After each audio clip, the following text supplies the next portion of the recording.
Sean ustedes bienvenidos a este nuevo video en el cual les voy a hablar de Yule, de la fiesta que se celebra este día, el cual es el solsticio de invierno, teniendo en cuenta varios aspectos de la historia, teniendo en cuenta también varios aspectos de cómo se celebra en otros lados y de cómo hemos llegado hasta esto. Yule, para empezar, es el solsticio de invierno, es el que marca el invierno como tal, el inicio.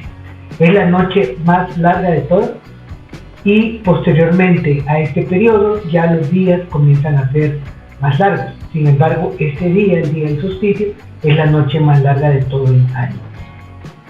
Comencemos diciendo también que en el hemisferio sur es al contrario, se celebra hoy Lita o la mitad de verano, que es completamente opuesto a lo que celebramos en el hemisferio norte. Muchas fiestas también tienen, se celebran en estas mismas fechas, como Hanukkah, Tachu en China y en la mayoría de lugares, pues Navidad, ¿verdad? Solsticio, ¿qué significa? Solsticio significa un sol fijo, eso significa en las raíces etimológicas. La más antigua relación a esta fiesta se da en Egipto, en la cual se celebraba con palmas lo que era el nacimiento de Horus. Posteriormente, en Mesopotamia, los babilónicos celebraron el festival de Salmuk. Este festival celebraba dos cosas. Uno, era la lucha que tenía Marduk, el jefe de todos los dioses, contra el caos, y salía triunfante este día. Sin embargo, ellos tenían 12 días de celebración, por si les suena los 12 días. 12 días de celebración en la cual hablaban de cómo Marduk buscó ayuda con los humanos, cómo Marduk venció a todos los que producían el caos y posteriormente triunfa. Esa celebración era pues la más importante de todo el año. Porque posteriormente los persas celebran Sakabea. Sakabea era muy similar a esto, era la celebración también de cómo Mitra venció a las fuerzas del mal y después de haber nacido. De hecho, este mito del nacimiento de Mitra y de ser también producto de una virgen y otras cosas se trasladaron mucho al cristianismo, como vamos a ver más tarde. En Grecia se comenzó a celebrar el triunfo de Zeus contra Cronos. Estos lucharon para ver quién ganaba y quién dominaba todo el año, y fue triunfador Zeus, por eso se volvió el jefe de los dioses. Aquí también se habla del mito de los titanes, y posteriormente también se conoce que era la época de Alción. Alción era una diosa, la cual era la diosa del sol. Vean ustedes la connotación que desde acá ya comienza a aparecer una deidad femenina. En Roma se tomó el mismo mito, nada más con los nombres romanos, que sería Júpiter contra Saturno, y estas fiestas se llamaban Saturnales. Básicamente es la misma historia, el mismo mito de el nacimiento de un dios y que luchó contra los titanes y venció, hasta que en el año 273 Augusto derogó un decreto el cual decía que se establecía la fiesta de Apolo o el nacimiento del Sol Invictus. Entonces, a partir de esta fecha se conoce como nacimiento del Sol y se venera al dios Apolo. Entonces, ya acá comienza a ser una deidad masculina. Pero ustedes dirán, ¿y por qué se produjo este cambio de una deidad femenina a una deidad masculina? La razón está en la siguiente: en los etruscos. Los etruscos fueron los primeros en tener una deidad masculina como sol.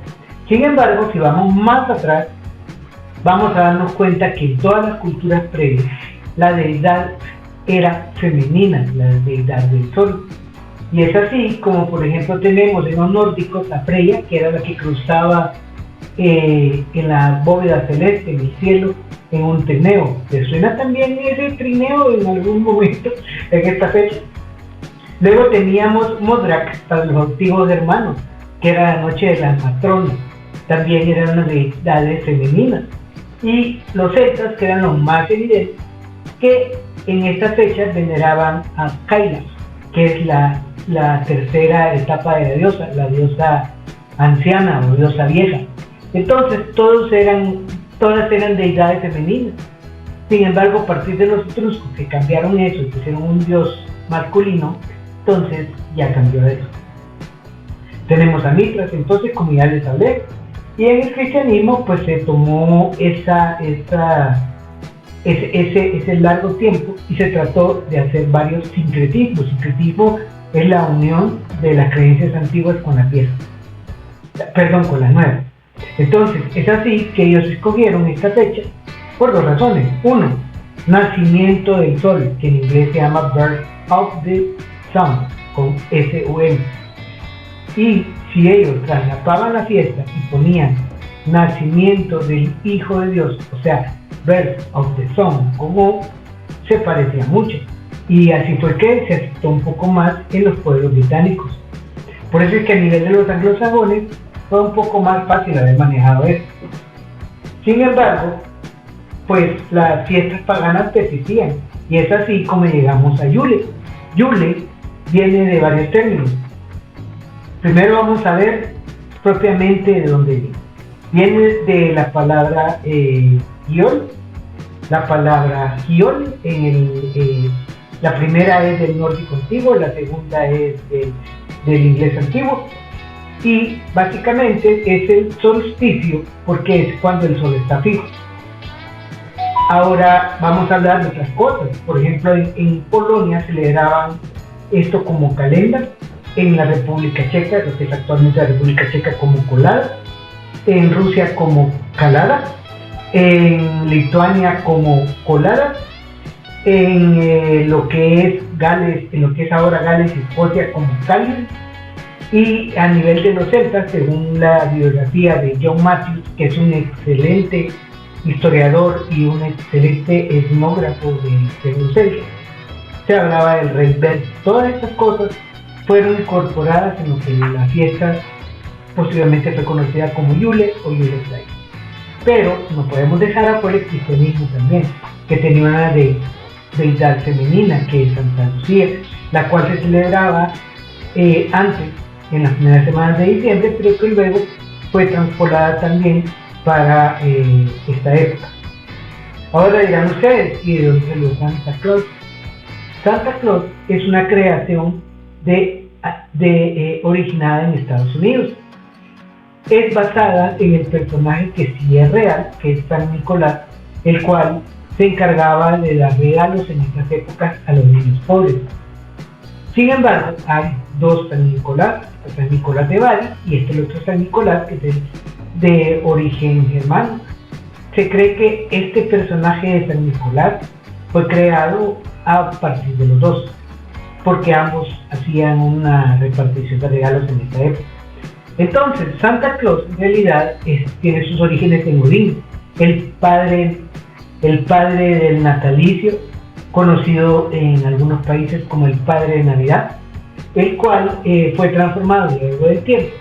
Incluso se habla de que Coca-Cola, la empresa, fue la que se encargó de darle forma, darle color, de crear la expectativa de que vivía en el Polo Norte y ahí venía.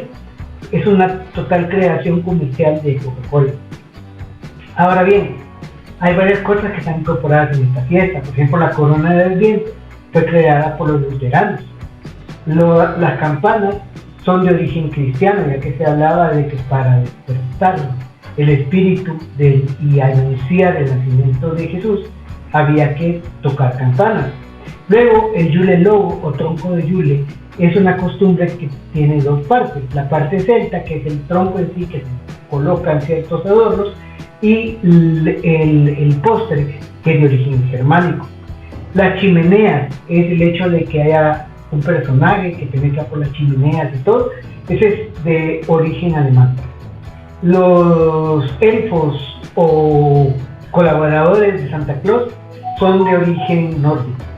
La costumbre de los regalos, si bien les dije que fue comercializada por Coca-Cola y por otras cosas, debido al personaje de San Nicolás, también tenemos que tener en cuenta que en las dos fiestas en las que hablábamos, en Babilonia, con la fiesta de Marduk y las Saturnalias en Roma, se acostumbraba a dar pequeños regalos también. Las luces fueron establecidas en 1895 en Massachusetts. El árbol con los ornamentos es de origen germánico. Sin embargo, los ornamentos celtas son muy diferentes de los ornamentos que ocupaban los germanos, ya que los germanos ocupaban piezas, cerámicas y otras cosas. Sin embargo, los celtas ponían dulces. Las velas son de origen cristiano, pero en ocasiones se cree que también pueden ser de origen romano. Los dulces, las cosas de regalar dulces, esto es de origen pagano, celta. Sin embargo, los dulces estos famosos en forma de J, esos sí son de origen cristiano y significan Jesús, ¿verdad? Los cantos son de origen católico cristiano, pero se cree que en la época de las Saturnales en Roma también había unos cantos que solo podían ser entonados por hombres. La tarjeta, la costumbre de regalar tarjetas, es una costumbre de origen británico. Sin embargo, se cree que los anglosajones en sus tiempos más antiguos también hacían lo mismo. La veneración que se le hace a esta planta, Pastora Pascua, como se le llama en otros lados, es también de origen pagano nórdico. Pero el hecho de haberla nombrado, digamos, como flor de la Navidad, es de origen británico. El uso de muérdago claramente es de origen druida, pagano. El uso del trineo, ya lo hablamos, que se incorporó al personaje de Santa Claus. Sin embargo, tenemos que tener en cuenta lo que yo mencioné, que anteriormente los nórdicos decían que Freya cruzaba el cielo en su trineo, cosa que fue adaptada para Santa Claus. Y los 12 días, ya hablamos de que son de origen babilónico, que son los días en los que celebraban a Marduk. Entonces la Navidad es una amalgama de todas estas creencias y que fueron llevados para el cristianismo y aprovechados de forma de que en estas fiestas, ya que se celebraban varias cosas, también pues se celebraba el nacimiento de Jesús. Cosa que no se tiene la precisión histórica de saber que él nació. Luego tenemos Hanukkah, que es otra festividad que también coincide con esta fecha, la cual es muy antigua y tiene su origen en los 8 días que resistieron los judíos contra los asirios luego de que destruyeron el templo de Salomón. Ellos tienden a celebrarlo con comida típica de esta época, como son los latkes y los sefkánicos, que son otros panes especiales para él. Sin embargo, debemos mencionar de que en culturas tan antiguas y tan lejanas como China, existe la creencia de que Dunche Laoren es un dios como creador del universo que lleva regalos en esta época. Entonces, sí llama la atención que en lugares tan lejanos como China, que no tienen nada que ver con estas culturas, también celebren esto. En cuanto al mes, tiene origen en diciembre, es de origen romano, que es el mes 10.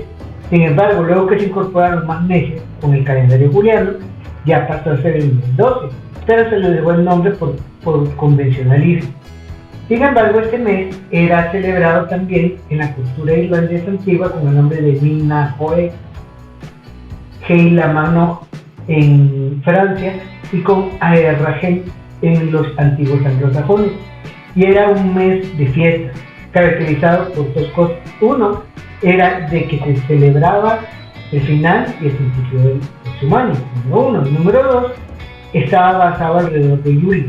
Por eso es que este mes, de hecho, tiene 31 días, pero en el calendario antiguo era variable su duración, debido a que el solsticio es variable. En Alemania veneraban a una deidad que se llama Herta, que era la diosa del solsticio de verano. Y en ellos, en los hermanos antiguos, definitivamente no había una fecha exacta para celebrarlo. Ya les hablé un poco del origen del nombre, Yule o Yuletide, como le llaman en otros lados. La etimología más antigua es de origen nórdico y se cree que Jol, J-O-L, con tilde en O, viene de ruedas. Geol, G-O-L, en el antiguo inglés también significa lo mismo, pero la connotación es diferente, ya que se cree que se pasa de lo oscuro a la luz, y eso estaba siendo un significante que el rey, el Holy King, al Old King, que son símbolos de la oscuridad a la luz, llegaban uno a sustituir al otro, y es así que esta fiesta pues era celebrada por ellos. Otras etimologías que también se hablan son Juli, del antiguo Angle, Igu, del antiguo nórdico, y Julius, del antiguo godo. O sea que todas estas fiestas eran celebradas por diversas culturas. Ahora, algunos factos, algunos hechos. En 1607 fue celebrada la primera fiesta de Navidad y fue celebrada en Jamestown, en Massachusetts, por los peregrinos. La estrella de Navidad no es una estrella, era un fenómeno de conjunción planetaria. En 1643, el Parlamento británico abolió esta fiesta por decir que era de origen pagano. Sin embargo, posteriormente, en el siglo XX, volvió a tener importancia. En 1836, en Alabama, fue el primer estado que decretó fiesta nacional a Navidad. En 1937 fue que ya se comenzó a celebrar como la conocemos ahora. Rudolph, el famoso reno, fue creado por Montgomery Ward en 1939, luego de cierta búsqueda de un animal que significara esto. El eggnog, la famosa bebida de Navidad, el ponche, es de origen nórdico y se llamaba nog. Los cantos, como los conocemos actualmente, fueron creados o instigados, digamos, por San Francisco. En 1649, en un lugar no determinado de Estados Unidos, se creó el primer cántico que se llamaba Jesús nació. En 1914 hay un hecho que llama mucho la atención, ya que debido a la Navidad fue suspendida la batalla que sostenía en ese momento dos ejércitos y se dejaron sus armas, se abrazaron, celebraron, tomaron cerveza y todo. Era el ejército británico contra el ejército alemán, y posteriormente, luego de la fiesta de Navidad, volvieron a sus batallas. El árbol de Navidad. El árbol de Navidad es una amalgama de creencias. El árbol de Navidad, primeramente, fue famoso porque los noruegos le regalaron un árbol de Navidad a la reina. Estamos hablando de 1945, perdón, es el rey Jorge V en esa época todavía, y se lo regalaron, y entonces lo llevaron a Westminster, y ahí en Westminster se volvió como muy popular, y entonces los británicos comenzaron a tener el árbol de Navidad. Pero en realidad, ¿de dónde viene este árbol? Como se lo mencioné antes, es de origen nórdico y celta. Los nórdicos le colocaban adornos y los celtas le colocaban dulces, y era como una celebración, una parte del ritual, digamos, de Yule, y sencillamente significaba como una forma de traer prosperidad para el siguiente año. Otra cosa, el vestido de Santa, si bien fue de creación americana, de creación en Estados Unidos, está basado en unos vestidos muy peludos de piel que se hacían en Holanda desde el siglo XVIII. Ok, ya conociendo todos esos hechos que rodean a esta fiesta, pasemos a hablar de Yule. Yule como tal, ya dijimos, es una fiesta del solsticio de invierno. Su significado principal es que ya lo negro, lo oscuro, comienza a a desaparecer hasta la próxima fiesta. Es el que marca el inicio del invierno en el hemisferio norte, y básicamente se hacen varios rituales con velas e incienso. Las velas tienden a ser blancas, el incienso tiende a ser frankincense, y se usan también listones de color amarillo en varios rituales. También se construye el tronco de Yule, el cual les dije que puede ser de dos formas. La primera es un tronco, sencillamente se corta un tronco, se le ponen cintas de color rojo, se le colocan varias bebidas, whisky, puede ser sidra o cualquier cosa que tengamos a mano, y se le colocan cintas de color rojo y de color verde. Luego tenemos la presencia de canastas. Las canastas se llenan de productos de la época y pueden ser un obsequio, o bien puede ser también que se coloquen en el altar de Yule. Algo importante es que el árbol para los wicanos debe ser pino, preferiblemente. Claro que si estamos en un área donde no hay pinos, teóricamente es otro árbol. Pero últimamente, por la conciencia ecológica de los practicantes de Wicca, se prefiere que sea artificial. Hemos vuelto a los años 70, cuando todos eran más artificiales que naturales, pero la verdad, cortar un árbol es algo pues bastante que pone a pensar en esta época. Los regalos, como ya dijimos, pueden ser canastas de fruta, de vegetales, o bien pueden ser tarjetas. Se pueden dar tarjetas con manzanas, por ejemplo, y las tarjetas llevan algunos símbolos propios de esta época, generalmente copos de nieve o un muérdago, o incluso se puede dar un trozo de muérdago en forma natural, también es válido. Las galletas son sumamente típicas. Recuerden que en todos los rituales Wicca de lo que son los sabbats, o sea, las fiestas principales, hay galletas, pero estas galletas aquí cobran otra importancia y otro significado. También tenemos el Gimelot, el postre, que es un postre hecho a base de varias nueces y rodeado de chocolate, al cual también se le colocan las cintas, y pues lógicamente es consumible. Ahora, yo he tratado de resumir todo. Aquí faltan muchas cosas, ya que hay muchos postres y recetas especiales que solamente son para esta celebración, y cosas como la sidra especial para esta época, o el eggnog, que también es especial para esta época, son muy típicas de la celebración mexicana. Así que espero que les guste este video y espero que les haya sido de utilidad.